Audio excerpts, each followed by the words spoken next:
Hey, good morning, everyone. My name is Matt Morrison. I'm one of the trainers here at AccuLinks, and I want to welcome you to our let's try this again, our monthly educational webinar series, where we try to present some ideas to you guys about some trends that we're seeing, some lessons that we've learned, or some cool information that we've run across that we think can benefit the roofing and the contracting industry.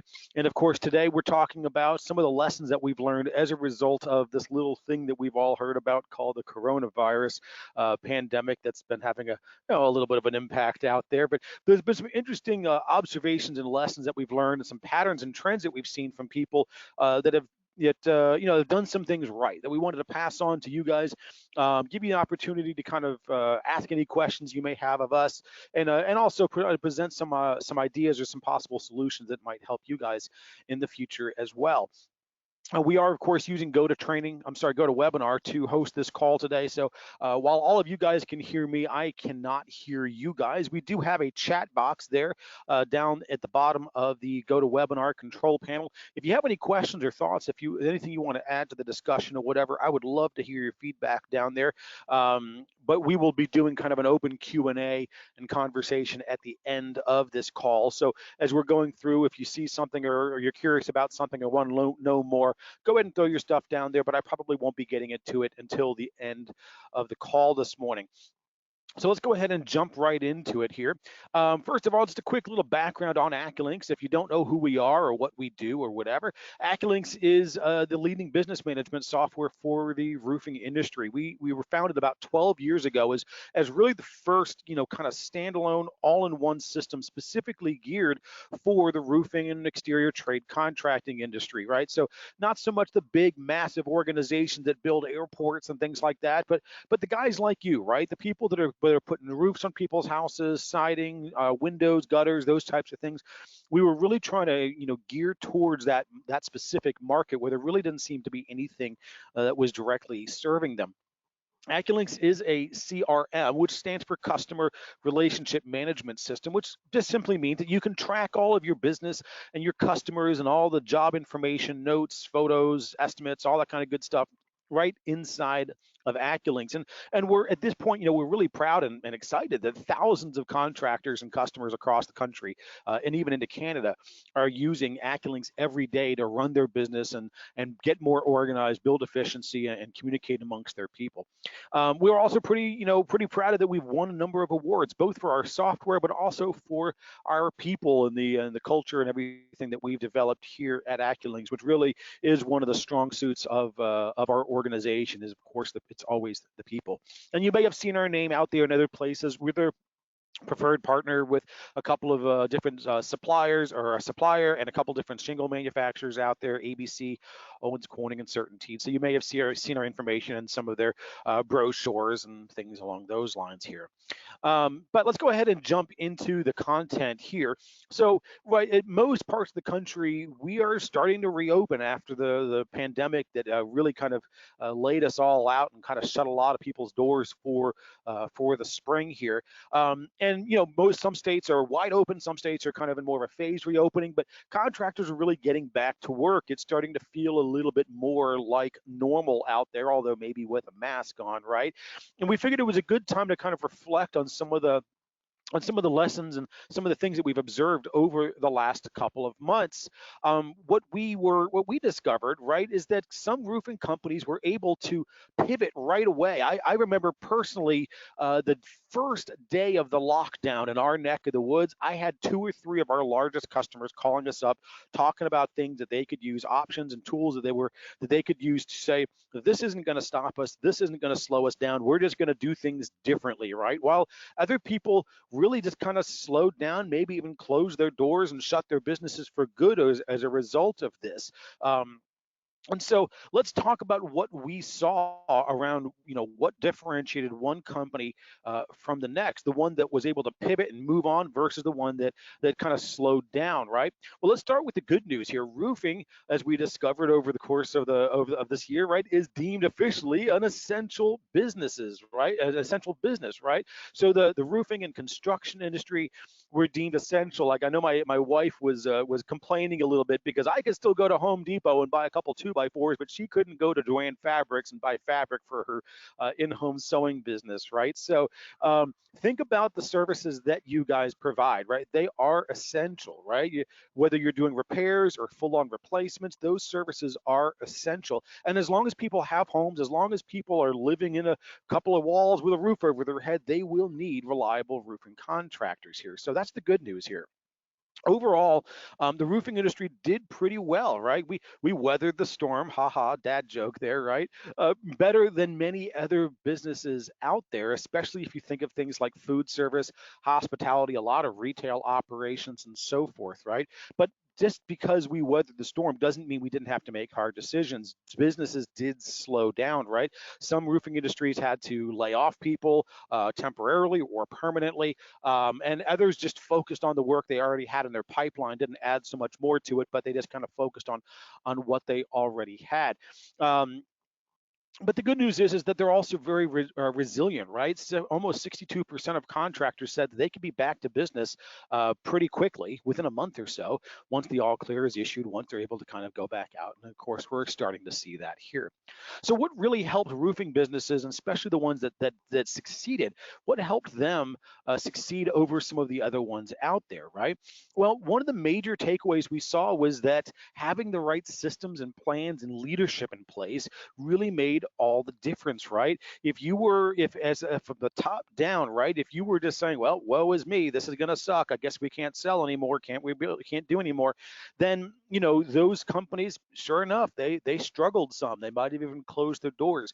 Whereas the ones that had strong leadership and were not going to let this thing slow them down, they were able to leverage the things that they had been building up over the course of the last couple of months or years to make sure that they were able to get through these troubling times, or these challenging times, really, better, right? And the ones that really made the difference, the ones that were really able to pivot and keep on going, were the ones that had strong technology in place, right? That were already in place, and they were able to adapt to working remotely, or to selling remotely as well, right? No longer were you able to go up and knock on doors and meet people face to face, or even if you could in your states, a lot more people were highly resistant to it. Some even found it downright offensive. And so they had to learn to pivot to the way that the customer base in their area was treating them, and was treating the concept of face-to-face selling or face-to-face operations, right? So the ones that had technology in place, that were able to work remotely, were definitely able to weather the storm and push through, and even sometimes grow their businesses. I saw a number of reports of people that were doing better business year over year during the pandemic than they were previously, because of that, because of technology, because of leadership, and because of the systems and processes they had in place. What we've really discovered is that technology is no longer a nice to have, right? Everyone loves their paper folders, but when you can't pass a paper folder back and forth between people, you start to see some of the deficiencies in that system, right? And so technology, having something that you run your business with and run your business on, is really an imperative tool to make sure that you can still do business regardless of what gut punches nature or life or the universe throws your way, right? I talked about those companies that literally were calling me day one of when their states or when their regions went into lockdown. They weren't afraid to embrace the change that they had to do in order to make sure that they stayed successful. Did it challenge them? Yes. Was it ideal? Maybe not for them, but it was better than the alternative, which was not selling and going out of business, right? Technology adoption really is critical, and the companies that embrace it are able to continue to work and support their customers as well as their employees, and still maintain a high degree of safety, right? So if you think about your roofing company, did you already have those tools in place to handle it, or did maybe you struggle and flounder a little bit with the way as business and the world around us shifted? Okay, but at the end of the day, really, businesses of all sizes, they need to really consider having technology in order to stay not only keeping their doors open, but also to stay competitive with the other businesses in their area. So what's next, right? I mean, the residential roofing market is valued around $47 billion, and it continues to grow every year, at least it has for the last 5 years. We know the roofing industry is resilient, and we know that the opportunity is there if you are flexible enough and willing to see through maybe or see past the way you've always done things to see opportunities for growth into the future.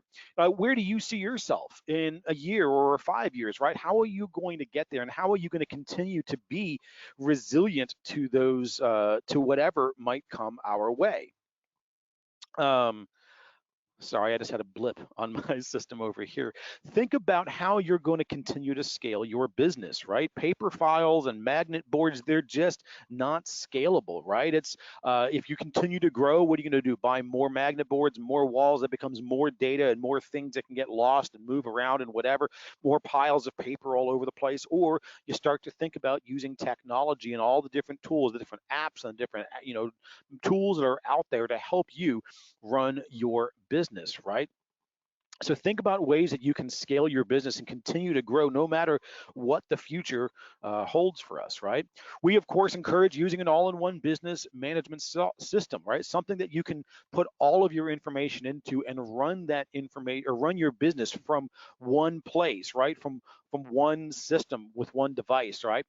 Makes you more competitive, helps you win more jobs because everything is in one place. You can provide better service to your clients, because everyone can pick up the file and see what the story is and see what the history of that customer is and so forth, right?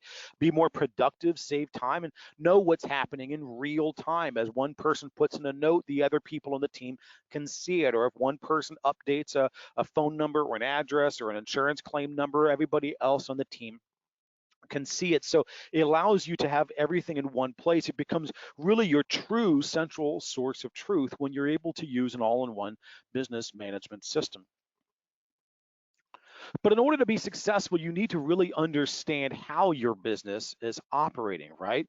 So one of the things that we noticed was that people were looking at the data, right? No longer could you just go off of your gut of what you thought worked, right? Now you're desperate for data. You're desperate to know what actually truly provides value and benefit both to our customers, but also to our company. And so we really saw that a lot of companies were using data to make intelligent decisions, right? Understanding and tracking the performance of their teams, not just, well, if I've got money in the bank, I guess we're doing okay, but really understanding which customers were better customers, maybe geographically, maybe by trade, maybe by salesperson, right? But being able to track that information is super important to a business being able to grow and scale, or if nothing else, just stay in business, stay competitive in the market where they work, right?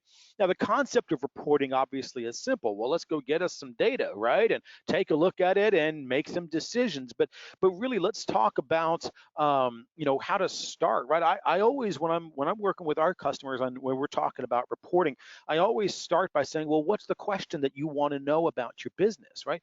Every business is structured a little bit differently. You've got different strengths and different weaknesses, different areas where you see an opportunity for growth to make the most impact in your business. And so it's always important to start with, what do we do well, and maybe what could we do better with, right? Start with those questions, and then to figure out what KPIs or key performance indicators are going to help you understand what that information is, so that you can make decisions, like we were talking about on the previous slide. So, for instance, if you feel like maybe you're not closing as many leads as you could, right? You've got to bring way more leads in, or the people have to knock way more doors in order to actually bring one job in. Maybe looking at your job closing percentage, actually putting all of that information in so that you can go and look and see, well, for every X number of doors we knock, for every X number of leads we bring in, for every X number of hits to our website, right? This is what we're able to bring out of that. Maybe you want to know which lead sources, right? If you have a lot of inbound marketing, which ones provide the best value, provide the best leads, provide the greatest ROI or return on investment, right? Or maybe you want to know which trades perform well. I know many companies that have looked at their business and discovered, oh my goodness, that trade is actually way more profitable. I've seen guys that decide to bring their gutters in house because they discovered that they were doing really well with that, and it was worth it for them to do it. For as an example, or guys start to broach into areas where they never would have thought of. I was talking to a company in the Midwest a couple of weeks ago that got into bat proofing people's attics. And I've been doing this for a long time. I thought I'd heard it all. They got into bat proofing, and apparently they had a lot of bats in their area, and that was a big deal. And they discovered they had a good high margin on that. So being able to discover where it is that actually makes you some money, more money, could be super valuable. Or maybe looking at the performance of your production teams, either your crews or your department overall, and which crews or which trades or which departments seem to perform better, build faster, have fewer errors or issues like that. Those are all some examples of KPIs or key performance indicators that you can look at and make some decisions about how your business is performing, right? And then, of course, decide what your future actions are going to be.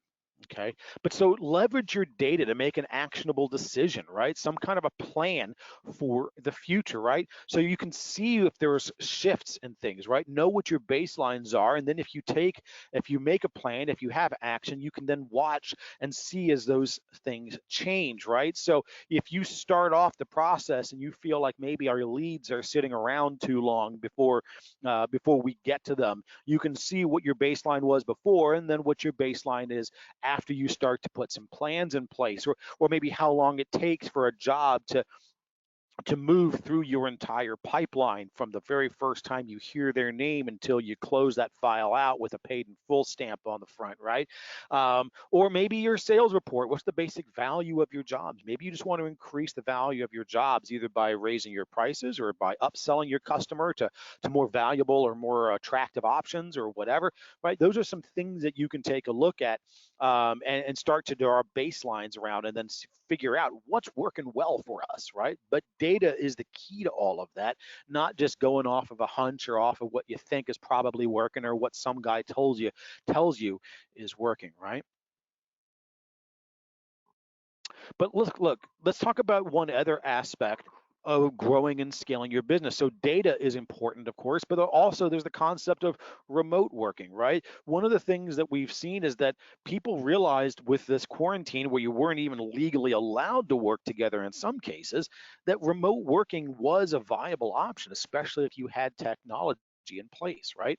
Being able to work from anywhere. And now that that genie's out of the bottle, I think we're going to find that a lot more people are wanting to or even willing to work remotely. They don't have to necessarily come to an office to do things, especially if you're using technology to pass information back and forth and to communicate with team members and update statuses and the like, right? So even if we return to normal, I don't think normal going forward is going to be the same as what normal looked like back in February or March, right?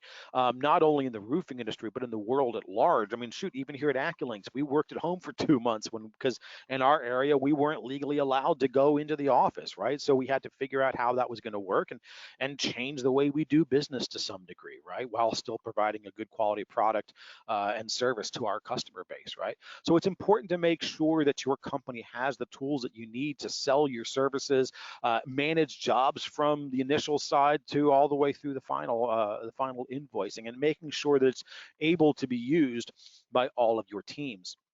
I know I've got one customer of ours down in Florida who, when their leads come in, Florida, I guess at the time didn't have as many strict regulations around, face-to-face contact, but of course a number of people were frightened by it and concerned by it. And so one of the things that they did was they just moved into a process where when leads would call in, they would ask them, how would you like to have our person talk to you, right? And some people wanted face-to-face, and other people adamantly didn't, and they were able to build systems into their process where they could service both types of customers, whether through a Zoom meeting or something along those lines, or using some sort of face-to-face while still maintaining safety through masks and social distancing and all that other kind of good stuff. But being able to work remotely and be flexible with that is really going to be key.